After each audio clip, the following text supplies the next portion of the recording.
once again, Eminent Talk, episode 6, man. Your boy Juice here with a very special guest, man. My man King James, D Blanco. D Blanco, which one you prefer to go by? Man, I go by both, man. King James was the first. I mean, David Blanco, what I go by now. Shit, whichever one. My fans know me for King James, but I'm around with David Blanco right now. How you get King James?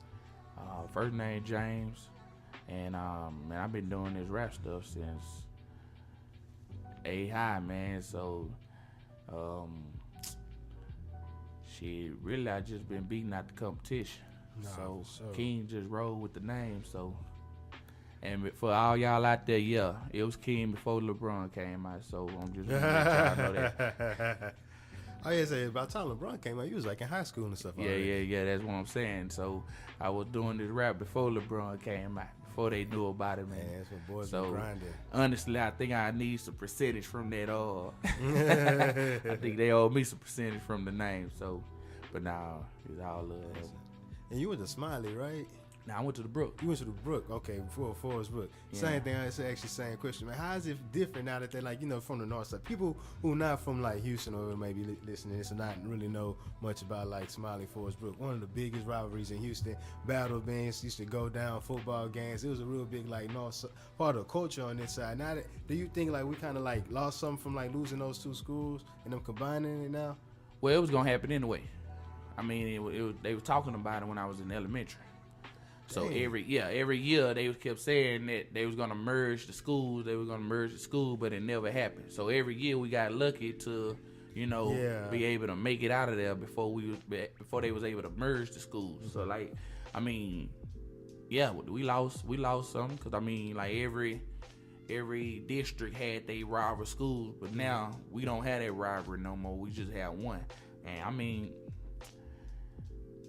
Shit, gotta stop the violence too, cause it's like every time we had a game, it was a damn fight. Yeah, you're right. Nah, that's true. I mean, so it's like good and bad. Like you don't have that no more. But you still kind of. I mean, even just outside of that, like that was low key one of the best rivalries, though. Yeah. Like you said, every district got that rivalry, but it was coming from South Side coming to that game. Yeah, basketball or football, shit. They was at both. Yeah, so, I used to be at the basketball games all the time. Yeah, shout out to my homies. I used to hoop with them. My boy Og overseas right now. Yeah, but man, you brought a lot of. You the first person to bring a bunch of gifts. Oh yeah, man. Look, I'm gonna tell you right now. I keep the gear. Hey, I make the gear.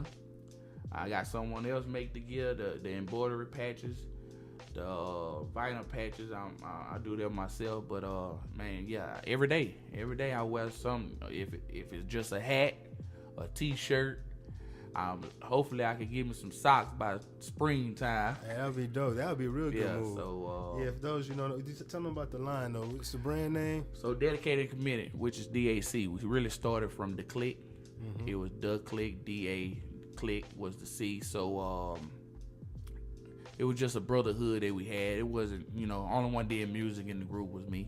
Okay. For everybody being around me for so long, it kind of, That's a good way to have the team set up that everybody kind of know their role. Yeah. And that's how it actually was. I mean, we was like a brotherhood. I mean, we all started, everybody hanging around, mess with the girls and, hanging out playing basketball, and it's just different things that we used to do, just hanging out, if we gonna make some money, we make some money together, just whatever we did, and everything that we did do, we were dedicated to it.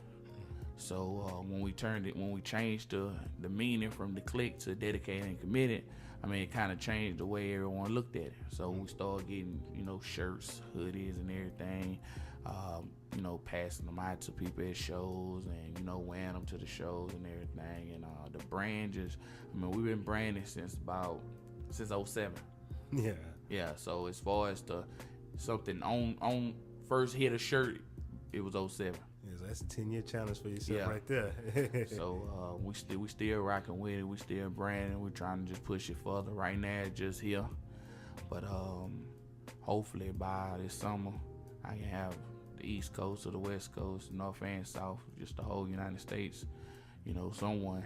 Yeah, for sure. I believe in you, bro. Like I said, there's a lot of dope content like coming out. You know what I'm saying? So Also, man, with the music, man. So how long you been doing music? Music. I've been rapping a long time. Age of 5, but I ain't get a chance to drop my first mixtape till 05. So first mixtape dropped by DJ Skit. Shout out DJ Skit, for giving me a chance, come work with him. He was able to allow me to come to the studio and record my first mixtape. Also, who brought me to DJ Skit was 86 and Dread George. So they the ones that introduced me to Skit, which they both even shared the mixtape with me. First mixtape was Take It to the Streets. Take It to the Streets. I was a bunch of Take It to the Streets back in 05. I just think it's a whole different culture of music. Oh yeah. And honestly, man, we were doing it like how Swish High and them was doing it, and we'll rap on a beat, then the song will come. The actual song will come on after. Now you can't even do that no more. You can't even have other people's lyrics rapping on your, on the beat with you. You can't even you can't make no remix yourself. Yeah. I thought the only stipulation is you can't make money off of it. Man. Well, as far as YouTube, I ain't trying to load it up on YouTube. I tried it on SoundCloud. SoundCloud did not. Yeah, that they said I didn't have rights to that music. That's great. I thought SoundCloud would be more lenient than YouTube. And all I had was the hook. Yeah. I did a verse on the instrumental, and I put the hook on the back, and they denied. They won't even let it load. Yeah, that's what I mean. They've been cracking down on a lot of that lately. But they had to. Everything went digital. Yeah. Ain't no CDs being sold, so everything digital. So online have more creative control over everything you do now. So, that's I had a homegirl telling me the other day she did like a video. It may have been like a wedding video or something like that, and she had like a song playing in the background, and they took it down. Yeah. They're not allowing you to use no one music that you don't have the rights to. Yeah. Making money or not. Who was that? Jacquees did that LMA remix. Yeah. Making money off of it. Yeah, didn't they have some problems about that? Yeah, because he was making money off of it. Oh yeah, I heard. Yeah. I didn't see the whole interview, but I remember he had mentioned something like that when he got on Breakfast Club. They had to take that down. He was getting paid. I didn't say that's fine. I didn't know he got paid from it. He was getting paid. Quick. In 24 hours, he was getting paid. Yeah, they were probably mad as hell. Yeah, but he is he is kind of tripping with that King of R&B stuff, though. Who you think the King of R&B? Oh, man. Shit, the one they fucking with right now, R. Kelly. Oh, really? So, yeah. That's King of R&B. I mean, honestly, I don't like to speak on it.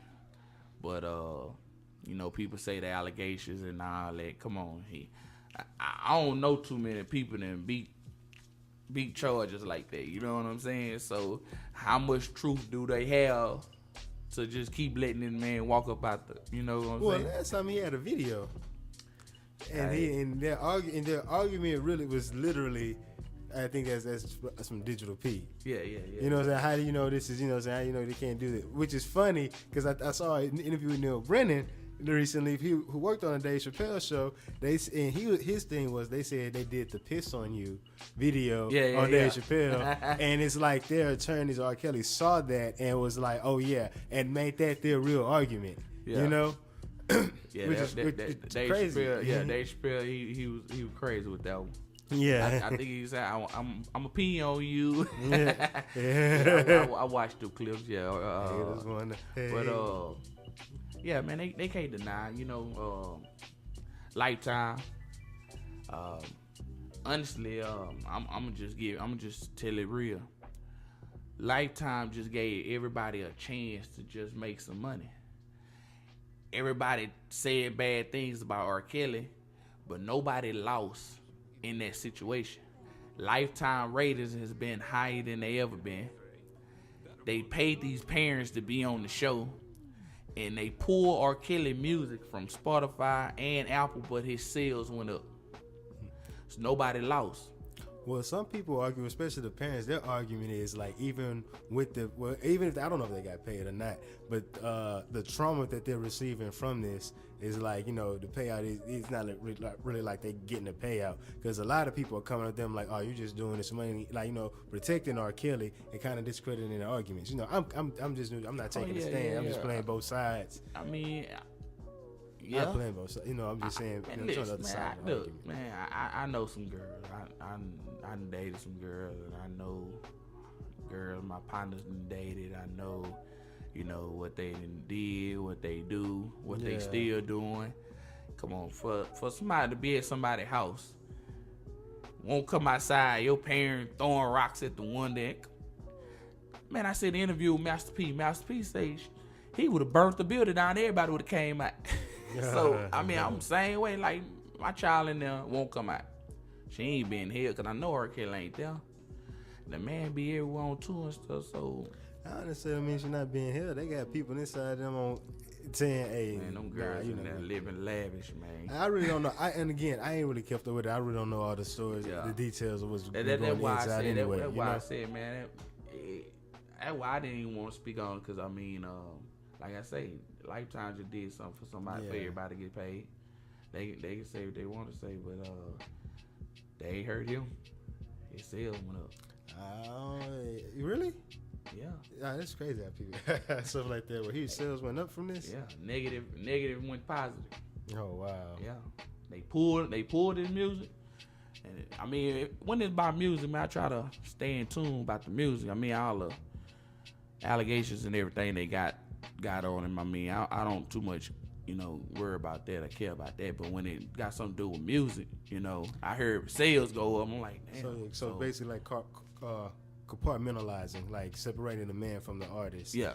So like the music, and I don't really think there's nothing wrong with that, and especially like depending on certain songs, because like certain songs, and you think about the allegations and the type of music he's making, it's like, damn dog, you did that shit. Yeah, but come on, he also it is I Believe I Can Fly. He got lifetime. He got a lifetime worth of music. Who would you think? King of R&B? Yeah. Oh man, that's so subjective. Because I would go. Man, so many people like low key. It's funny we talk about allegations, because I have a theory that I say all the time, that if Chris Brown had never had the incident with Rihanna, that a lot of people will look at him as the greatest of all time. Because again, man, Chris Brown is really talented. With Chris Brown, I say he on his way, but see, Chris Brown is pop. He popping on. Oh, you're right. He didn't really do like smooth. So what about Usher? If you listen to the music from back then and you listen to the music now, the music not the same. When they talked about when they say R&B, they were making like songs towards love and how they gonna get a woman, how they gonna treat a woman, stuff like that. Now the music is different. They singing about. Because R&B dudes saying hoes and we cuss on y'all. He's saying hoes and these hoes ain't loyal. Mm-hmm. Come on, that ain't R&B.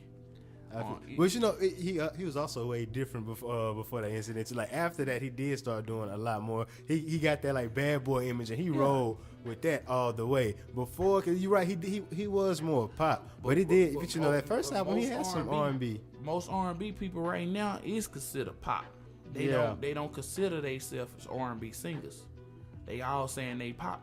They you know what I'm saying? But you know what's funny about that? Ironically, I feel like a lot of like I guess if you're a white artist in that industry, it's easier for you to have like an R&B image more so than as a black person coming up doing R&B. You got to be more versatile, but it's cooler for them to come and do like have an R&B vibe than except for us right now. Cause like I can't even trying to think of like a good one off the top of my head. I don't know people a lot of new artists. Now Jacquees is bringing the R&B back.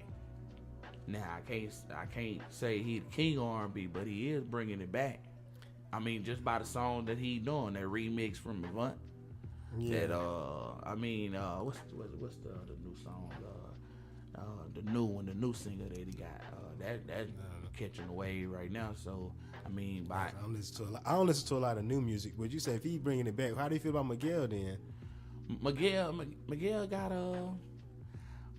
when I say bringing it back, consistent. Yeah, okay. Not drop an album. Mm-hmm. You drop your 2 singles. We don't hear from you until the next project. Yeah.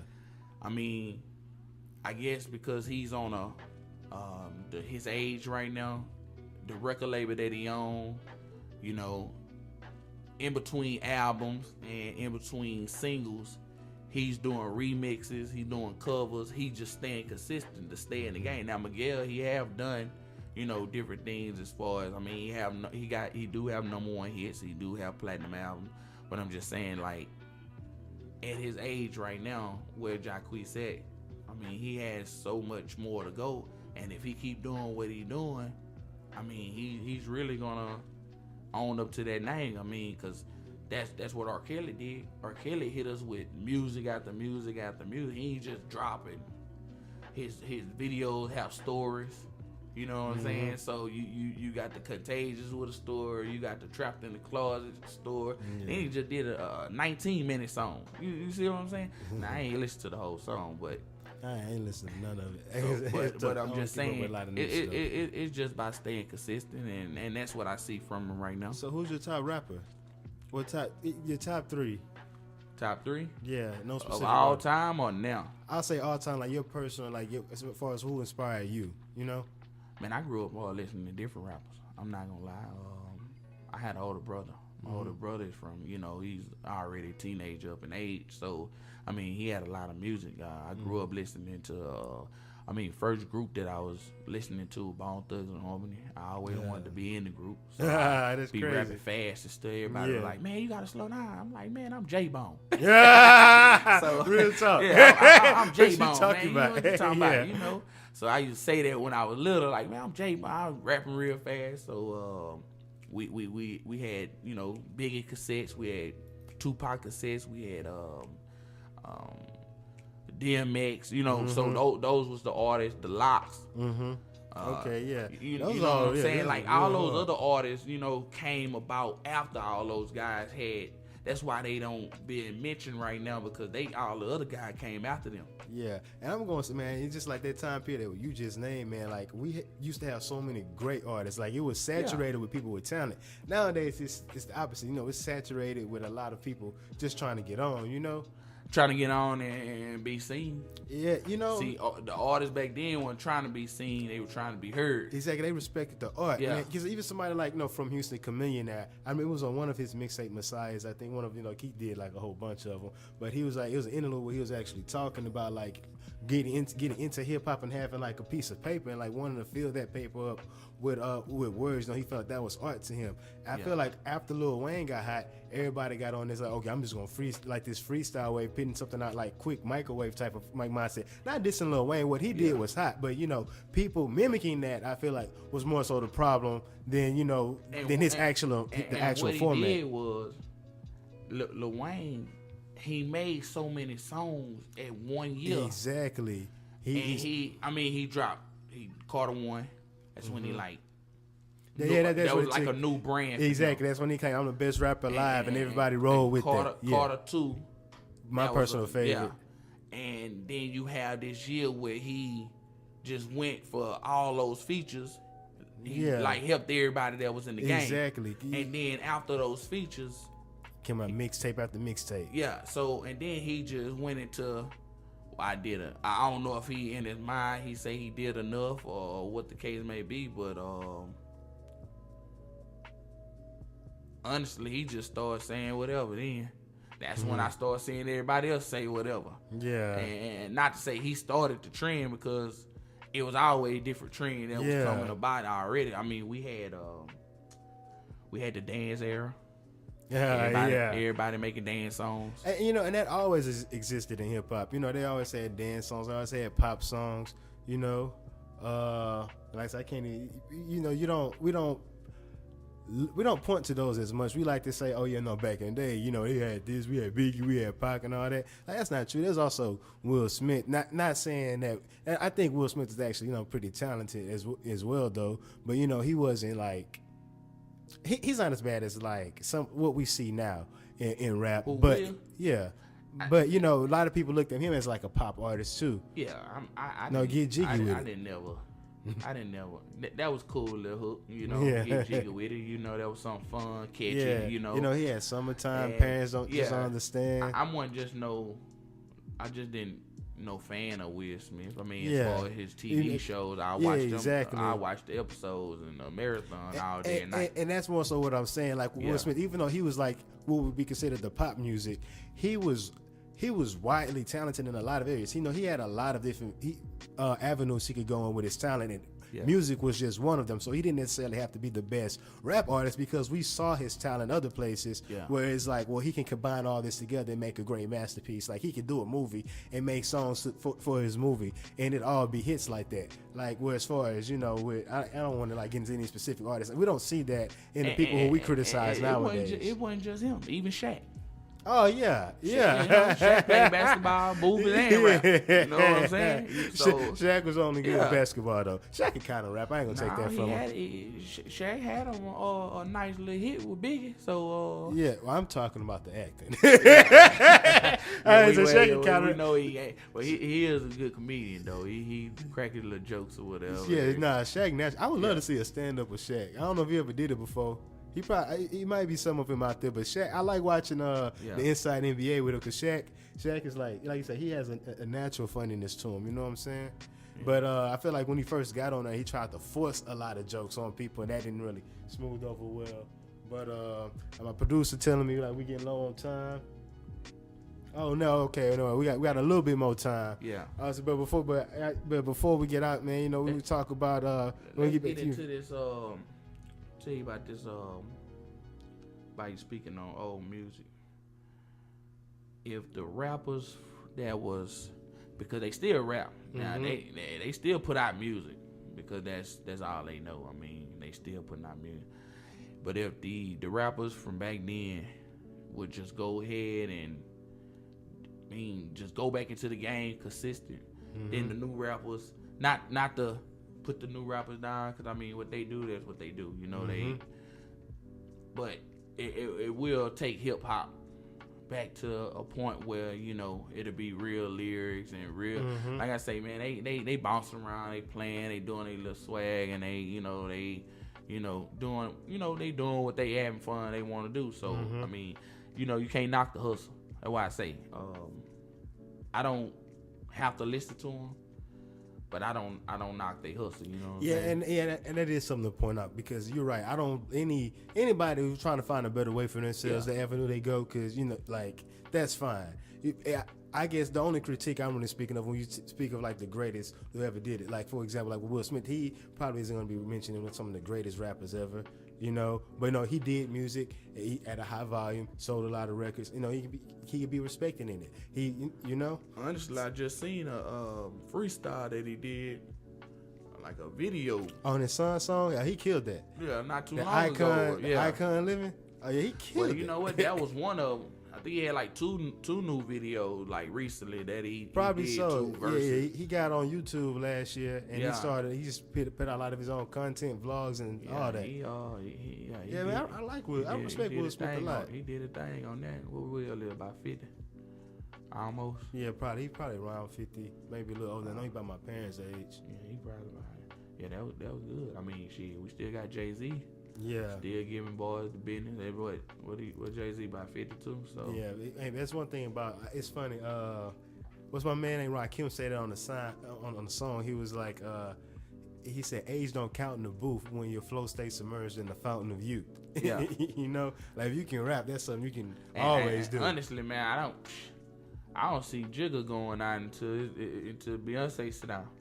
Probably so. As long as after that, as long as he can keep his health, wake up every morning and make it to that studio, I believe we're gonna see probably on the run 3, 4, 5. We're gonna get to 10 on the run X. I mean, I know some of them other rappers, they still, when you see them older rappers, they come perform they old music, what they done back in the day. This man performed his music that he done yesterday. Yeah, you're right. Yeah, Jay-Z is a perfect person well, I guess a lot of people already do. They try to like formulate their career after him, because he was he did the business the right way. He was a great artist, you know, well respected. So Man, yeah, and he puts a lot of people on. Yeah, like yeah. Not a lot of people say that. And I see a different person to him too, because now he's working with different artists.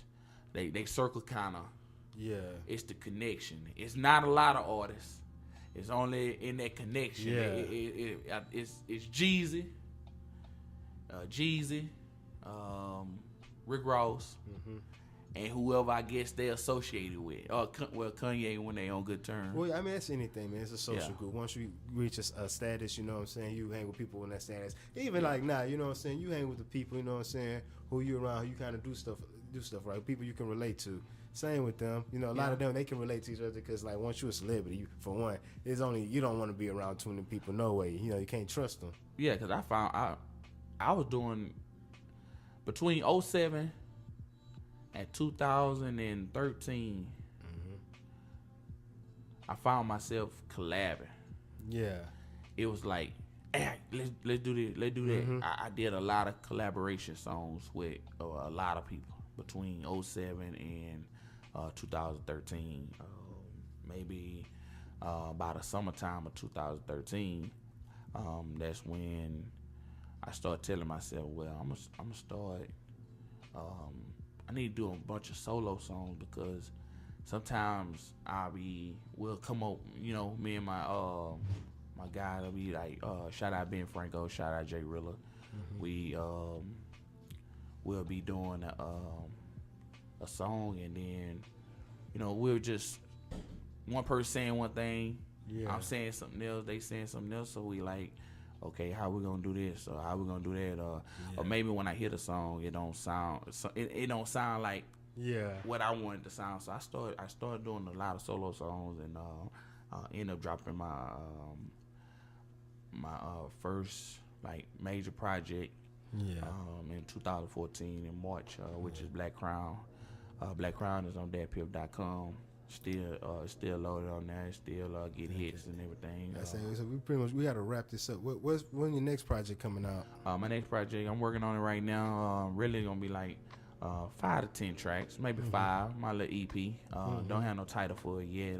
That's what I'm brainstorming. It'll be an EP, and behind that I have a full project. But you can look for several producers there now. Tulu, Hack Production, DJ Skit, Alien University, just different productions on there. I mean, you're going to get a different vibe from each producer. So just look where can everybody follow you? You can follow me at Instagram and Twitter is DAC Blanco. So, I mean, and that's Blanco, BLAKO, right? Yeah, BNLAKO. So, hit me up, follow me. Shout out Juice Escobar for allowing me to come through today. Make sure you get your merch, you know what I'm saying? Hit me up for the merch. DM Dedicated, me. Committed. Prices ain't high, ain't like all these other people out here want to overcharge for their gear. Yeah. You know what I'm saying? I'd rather see everybody in my gear than just trying to make $1 off of it. You know what I'm saying? So as long as if I can supply the whole world, you know, if I was to hit the lottery today, or you know, a big fat check came, I'd buy all merch, and you know, let the homeless, you know, go shelter the home, get them coats and sweaters and stuff. Everybody about there with the same logo on. For sure, man. I'll make sure I leave a link in the description so everybody know where to go find, where to get the merch and everything at for you, man. Man, I appreciate Instagram, you Twitter, through too. Hey, man, appreciate you for coming, bro. You know what I'm saying? You look out.